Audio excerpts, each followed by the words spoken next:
Hello champions, कैसे हैं? उम्मीद करते हैं आप बहुत अच्छे होंगे। तो आज हम लोग डिस्कस करेंगे 8 ऐसे साइंटिफिक टिप्स जो कि आपको लगातार पढ़ाई करने में मदद करेगा। हाँ, जो आप देख रहे हैं आज का टॉपिक्स क्या है, लगातार पढ़ाई करने के 8 साइंटिफिक टिप्स के बारे में हम लोग डिस्कस करेंगे। जिसमें कि जो पहला टिप्स आपका क्या कहता है, लंबे समय तक कैसे पढ़ें। देखिए क्या कहते हैं यहाँ पे, पढ़ाई खासकर परीक्षा के दौरान चुनौतीपूर्ण हो सकती है। हाँ, यदि आपका परीक्षा है, नज़दीक है और आपके पास समय कम है तो फिर ये बहुत ही ज़्यादा डिफिकल्ट हो सकता है। यदि आप आसानी से विचलित हो जाते हैं तो यह काफ़ी कठिन काम हो सकता है। आपका डिस्ट्रैक्शन बहुत ज़्यादा है, आप बहुत जल्दी पढ़ाई करने बैठते हैं फिर उठ जाते हैं। कभी मन करता है गेम खेलना, कभी मन करता है सो जाएं, कभी मन करता है घूमने चले जाएं। तो फिर आपका जो प्रिपरेशन है, तैयारी बहुत ज़्यादा डिफिकल्ट हो सकता है, बहुत दिक्कत हो सकता है। तो प्रेरणा अपने लक्ष्यों को प्राप्त करने में महत्वपूर्ण भूमिका निभाती है। यदि आपका डेडिकेशन है, मोटिवेशन है कि नहीं हमको अपना लक्ष्य को प्राप्त करना है, हमें अपने टारगेट को अचीव करना है, तो ये आपको बहुत ज़्यादा हेल्प करेगा। तो उसके बाद जो अगला है वो क्या कहता है, प्रेरणा और शक्ति। कहता है सफलता की ओर हर कदम के लिए प्रेरणा, शक्ति, ऊर्जा और केवल कार्यों की सूची के अलावा और भी बहुत सारी ऐसी कुछ चीजें हैं जो आपको अपने दिमाग में रखना चाहिए, जिन चीजों को आपको फॉलो करना चाहिए, जो कि आपके बेहतर पढ़ाई के लिए बहुत ज्यादा इफेक्टिव होने वाला है, बहुत ज्यादा आपको हेल्प करने वाला है। हाँ, उसका क्या कहता है, आज हम आपको बताएंगे कैसे लंबे समय तक पढ़ाई कर सकते हैं। जो कि क्या है यहाँ पे, जो सब उसके बाद क्या है, जो पढ़ना है उसे प्राथमिकता दें।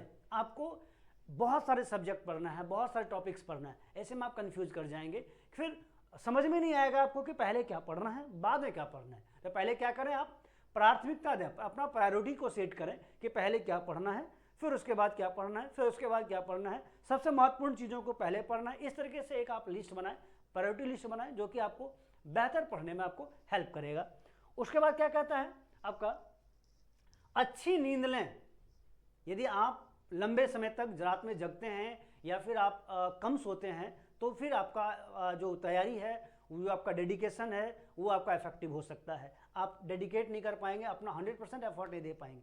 इसीलिए नींद का प्रॉपर स्लीपिंग, नींद का पूरा होना बहुत ज़रूरी है, ताकि आपका शरीर और दिमाग दोनों रिफ्रेश फील कर सके और आप अपना 100% कंसंट्रेशन दे पाएँ। क्या कहता है यहाँ पे, अच्छे दिमाग के लिए सही मात्रा में आराम की आवश्यकता है, ताकि पढ़ाई के दौरान आपको सुस्ती महसूस ना हो। यदि आप अच्छे से अपना नींद पूरा नहीं करेंगे तो आप सुस्ती महसूस करेंगे, थका थका सा फील करेंगे। हाँ, और इससे क्या होगा, बेहतर प्रदर्शन करने और अधिक अध्ययन करने के लिए कम से कम 7 से 8 घंटा सोना चाहिए आपको। और आपको डीप स्लीप, ये नहीं कि बेड पे लेटे हुए हैं, मोबाइल फ़ोन चला रहे हैं, हाँ, या फिर कुछ कर रहे हैं, दिमाग में कुछ और चल रहा है, बस लेटे हुए हैं 7 से 8 घंटा पूरा कर दिए, नहीं, आपको प्रॉपर स्लीप, डीप स्लीप करना पड़ेगा आपको।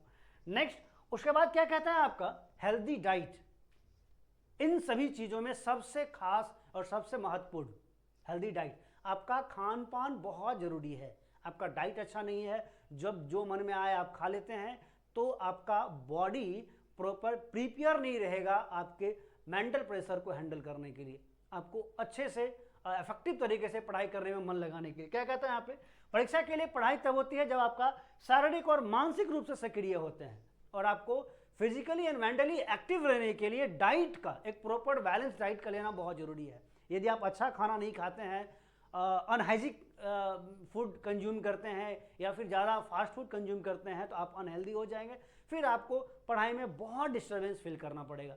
हाँ, उसके लिए क्या करना पड़ेगा, संतुलित आहार खाने की सलाह दी जाती है।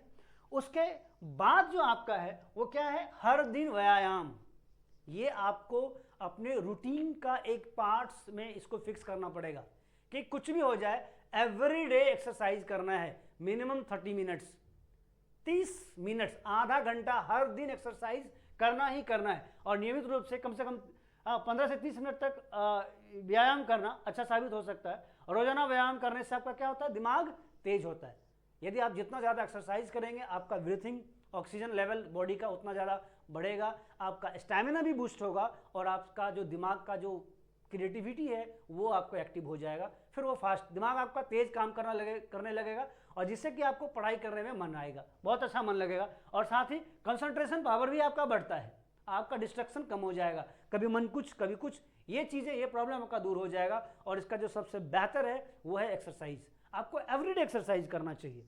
नेक्स्ट, उसके बाद क्या कहता है यहाँ पे, अपने कमरे को सही से सजाएं। बहुत सारे स्टूडेंट्स को देखते हैं, उसके रूम में जब आप जाएंगे, घर में जाएंगे, कुछ चीज़ें यहाँ फेंका हुआ है, कुछ चीज़ें वहाँ फेंका हुआ है, कुछ चीज़ें इधर है, कुछ उधर है, प्रॉपर तरीके से सामान अरेंज नहीं रहता है।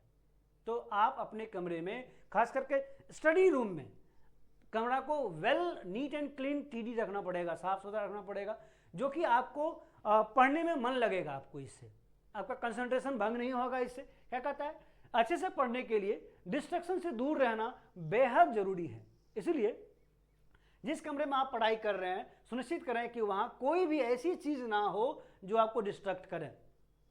कोशिश करें अपने फ़ोन को दूर रखें, लैपटॉप को दूर रखें, टैब को दूर रखें, म्यूजिक सिस्टम्स को दूर रखें, ताकि आपका मन डाइवर्ट नहीं हो कि नहीं थोड़ा सा गाना सुन लेते हैं बाद में पढ़ लेंगे। ये चीज़ें नहीं होनी चाहिए।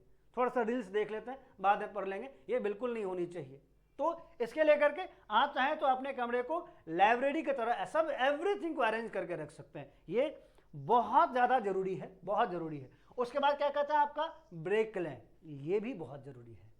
आप हर घंटों 1 से 2 घंटे पढ़ने के बाद आप क्या करें, कम से कम 15 मिनट्स का ब्रेक लें। 2 घंटा 2.5 घंटा पढ़ने के बाद 15 मिनट्स का ब्रेक लें। आप उस ब्रेक के टाइम में आप अपने रूम में वॉकिंग कर सकते हैं, कुछ अच्छा सा म्यूजिक सुन सकते हैं, आप कुछ स्नैक्स आप ले सकते हैं, थोड़ा सा यदि आप चाहें तो लाइट ग्रीन टी पी सकते हैं, हाँ, थोड़ा सा आप कुछ अच्छी बुक्स पढ़ सकते हैं, आप कोई ऑटोबायोग्राफी आप पढ़ सकते हैं, जो कि आपके माइंड्स को रिफ्रेश करने का काम करेगा। ये ब्रेक लेना बहुत ज़रूरी होता है, जो कि आपके माइंड्स को रिफ्रेश करेगा, और ये रिफ्रेशमेंट आपके कंसंट्रेशन लेवल को इंक्रीज करेगा, और ताकि नेक्स्ट जब आप पढ़ने बैठेंगे तो आप प्रॉपर तरीके से एंड बेहतर पढ़ाई कर पाएंगे। ये बहुत ज़रूरी है। उसके बाद आपका आता है, क्या कहता है, और ये था, और इसी तरह से आप और भी यदि आप बेहतर टिप्स जाना चाहते हैं, हमारे साथ जुड़े रहना चाहते हैं, तो हम क्या कहते हैं, एजुकेशन एग्ज़ाम प्रिपरेशन के लिए, मोटिवेशंस के लिए आप हमारे साथ जुड़े रहें। और मिलते हैं हम लोग नेक्स्ट वीडियो में। तब तक के लिए आप हमारे साथ बने रहें एंड थैंक यू वॉचिंग। आप यदि नए हैं हमारे चैनल पे तो चैनल को सब्सक्राइब करें, वीडियो को लाइक करें और अपने दोस्तों के साथ शेयर करें, ताकि वो भी बेहतर एग्जाम का प्रिपरेशन कर पाएँ। तो मिलते हैं हम लोग नेक्स्ट वीडियो में। थैंक यू, जय हिंद।